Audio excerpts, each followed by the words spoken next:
বাংলাদেশের ইতিহাসের অন্যতম আলোচিত রিজার্ভ চুরির মামলার তদন্ত প্রতিবেদন জমার তারিখ আবারও পিছিয়ে গেল।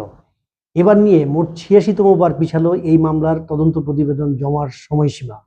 বুধবার অর্থাৎ ২রা জুলাই তদন্ত সংস্থা সিআইডি ক্রিমিনাল ইনভেস্টিগেশন ডিপার্টমেন্ট প্রতিবেদন জমা দিতে ব্যর্থ হয় ঢাকার অতিরিক্ত chief metropolitan magistrate Zakir Hossain আগামী ২৪শে জুলাই নতুন তারিখ ধার্য করেন।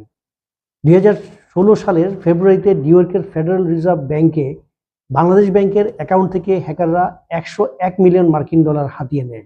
এর মধ্যে ৮১ মিলিয়ন ডলার ফিলিপাইনের আরসিবিসি ব্যাংকের ৪টি অ্যাকাউন্টে পাঠানো হয়, আর ২০ মিলিয়ন ডলার পাঠানো হয় শ্রীলঙ্কার একটি ব্যাংকে। তবে হ্যাকারদের বানান ভুলের কারণে শ্রীলঙ্কার যে ব্যাংক হিসাবে স্থানান্তর করা হয় সেটি আটকে যায়। এবং আরও একটি বিষয় হচ্ছে, পরবর্তীতে বাংলাদেশ ব্যাংক ফিলিপাইনের থেকে প্রায় ১৫ মিলিয়ন ডলার পুনরুদ্ধার করতে সক্ষম হয়। ঘটনার পর ২০১৬ সালের ১৫ই মার্চ বাংলাদেশ ব্যাংকের তৎকালীন উপপরিচালক হিসাব ও বাজেটিং জুবায়ের বিন হুদা মতিঝিল থানায় একটি মামলা দায়ের করেন। দীর্ঘ ৮ বছরও তদন্ত শেষ না হওয়ায় মামলাটির অগ্রগতি নিয়ে বিভিন্ন মহলে প্রশ্ন উঠছে।